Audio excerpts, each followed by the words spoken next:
How's it going, guys? I wanted to show you all a little bit of a difference between a bushing, a 1911 with a bushing, and then the bushingless version of the 1911. And what I've got out here is my TSOS 1911 carry size that you've seen in a couple of videos recently. And I also have my Kimber Raptor, another great looking firearm, another one in my collection that I absolutely love. I've done some other videos on this one. I'll try to leave a card up in the corner here to where you guys might want to go and check it out. Just to show you all, for all you safety Sallies out there, nothing in the magazine, and of course nothing in the chamber. Here there's no magazine, and also nothing in the chamber. From the very start, doing a comparison of these two guns, there's different lines of 1911s out there. Of course, both of these are typically a carry size. This is the Pro Carry 2 from Kimber, and it also has a full-length guide rod, which is something else. The traditional 1911 would be something in this configuration. You have seen the previous videos that I did on this. This of course has the typical cap and GI length guide rod, and the way you can tell with that extended, with the slide lock back, the guide rod does not extend past the end of that slide. However, one like this, you can see the guide rod right there. Okay, and I want you to also notice the barrel on this particular 1911. Okay, you notice that it is much larger than the one on my TSOS. Okay, the reason for that is, of course, the barrel bushing. This Kimber does not have a barrel bushing. All right, the barrel bushing is this piece here. If you go back and watch my cleaning video, you can get a little bit better idea of the barrel bushing. You can see it there right above the cap.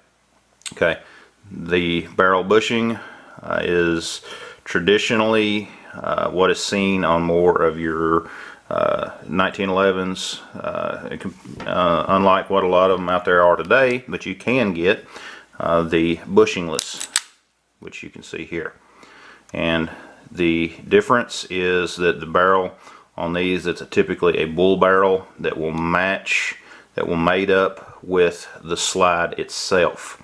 Okay, instead of having to have that addition of the bushing, the bull barrel will actually mate with the slide. Okay, this is an absolutely beautiful gun. Okay, there are advantages and disadvantages to both, and that's what I wanted to talk about in this video, as I give you just a little bit of a close-up look of this absolutely beautiful gun. Okay, now one of the advantages of the more traditional barrel bushing type 1911 system is when you need to disassemble a firearm for cleaning, for maintenance, or anything like that. Typically what you can do is simply push this in, rotate the barrel bushing, and take the firearm apart. Okay, it's a little bit more of a challenge with the bushingless 1911s. Typically what you will do with them is you will have a tool that you will insert into the guide rod here that will lock that slide part of the way open, and then you can of course disassemble it by taking out the slide lock, things like that. Now I know that you can get these apart by taking the slide off, by just holding it back, typical Glock fashion, popping this out and get that slide off of there. But you're still going to have a challenge in some of these models of getting that guide rod and recoil spring out of here. Now, can it be done? Yes. Some models, depending on the length can be more difficult than others. Alright, some of them are just extremely hard to get that out once you do get it apart like that. Okay, if you're ever out in the field in a situation where you needed to take your firearm down for some type of repair, you're going to have one of those tools with you, or you're going to have a paper clip or some kind of a piece of wire to put inside the guide rod to be able to lock that back. Okay, and again, you know, I know some models you don't have to have it, some models you do. Okay, typically for this Kimber, for this very gun right here, it can be, but it is extremely difficult as of right now, because it is still there's still a very tight fit on a lot of the components in this gun. I have shot this gun, but I have not gotten a large round count through it, so it is still very tight. Love this gun, love the way that it looks. T-Sauce 1911, very easy. This style, just push that in, you can typically rotate it out. But even on some of these, you get some of the more custom models, you almost have to have a barrel bushing wrench to get that out of there. There's some models out there that it is extremely difficult to get that out. I actually have on one of my other Kimbers, I will have to use that wrench just because right now it is so tight inside that frame, inside that slide. It's not typical for all of them, but for some certain ones, some custom models, that can be very difficult to do. Both of these guns are very, very nice. Both of them are very shootable. They are, of course, in two completely different price ranges. Okay, does the price alone mean that one gun is better than the other? No, but just some of the features that you get, and you know, like I'd mentioned before in some of my other videos, I think that T-Sauce is a little step up for your traditional budget 1911, just because of all the features you get. And then of course the Kimber is known worldwide as a very unique 1911, very unique firearm, and particularly the Raptor.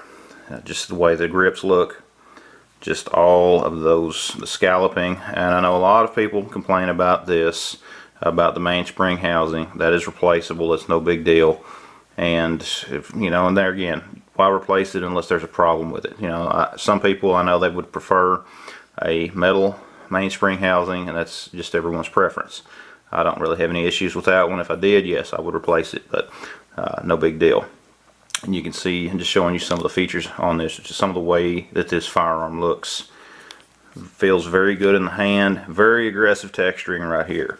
Okay, if you're going to shoot this gun quite a bit, that texturing is going to remind you every time you press that trigger that it's there. But it feels very aggressive, and it's a very, very good gun, a very accurate gun.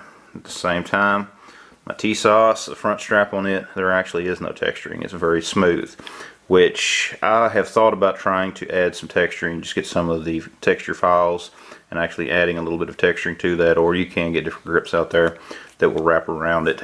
So, and of course with this one, we do have the front slide serrations. And again, both of these are typically a carry model, carry sized. I know a lot of people out there, some will carry a full size 1911. You know, you can kind of just see a comparison as far as the slide length on these. It's very close. Of course the T-Sauce is just a little bit larger, a little bit longer, but they're both very, very nice 1911s in my opinion. Some people do not like the more compact sized officers, commander size 1911s. There are some that have had reliability issues, and that is something to be very well aware of. Personally, I would not go anything smaller than this, and then it would have to be a reputable company. I know they do make a smaller 1911 even than this. There is you know, the micro, the different models that are out there. They do make one. This is a pro carry, and they've got others that are even smaller, but you know, this is as small as I would go. They look good, but at the same time I like for them to function reliably, and my experience so far with both of these, they are fairly reliable. They are still in, I'm still in the process of getting break-in rounds through this just because of the ammo shortage and everything going on. I've not done as much shooting as I would like to, but these guns have both shown me that they are fairly reliable, you know, and I know that that is something that will increase, you know, once I get more rounds through them. Very nice guns. But guys, which of these two do you prefer? I know, again, there's comparing a little bit of apples to oranges, but I really think that both of these are very nice firearms. The T-Sauce, for if any of you guys are out there looking for a budget-friendly 1911, this is a very good option. I like this gun. That's why I have it. I do not own firearms I do not like. I like this gun.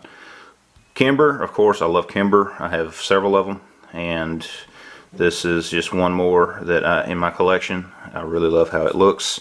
You can get these in the stainless to where it's, you know, this color finish in the Raptor, but I kind of really like the way the black looks. I really like the way that the grips look on the black, and it is just a very nice 1911. It's one of my favorites.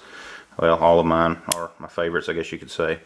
Of course, it does come with the Ambi Safety. Both of these models come with Ambi Safety. Both come with 3-dot sights. I'll have to say that the safety is a little more positive on the Kimber than what it is the T-Sauce, but it is still very nice.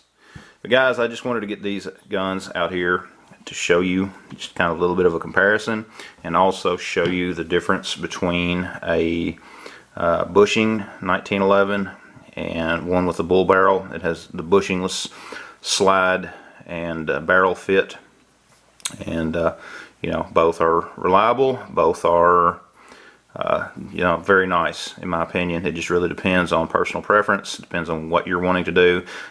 With this model here, with the bushingless, one thing you don't have to worry about is ever breaking the barrel bushing because it's not there. But at the same time, taking it down can be just a little bit more difficult. But guys, let me know which of those you would prefer, whether you would prefer a bushingless type 1911 system, or the more traditional line that does have the barrel bushing in it. And anyways guys, thanks for watching. Be sure to check out the rest of the videos on the channel. Be sure to check out the links down in the description. Be sure to visit my website at boomsticktactical.com. Share the videos, subscribe, you know, anything that you can do to help overcome the algorithm shadow banning my content, basically. Be sure to make sure that you're subscribed as well. That's something else that's happening. There are people that are being unsubscribed from this channel by YouTube. But guys, thanks for watching. Check out the links down in the description. Let me hear from you, and we'll see you next time.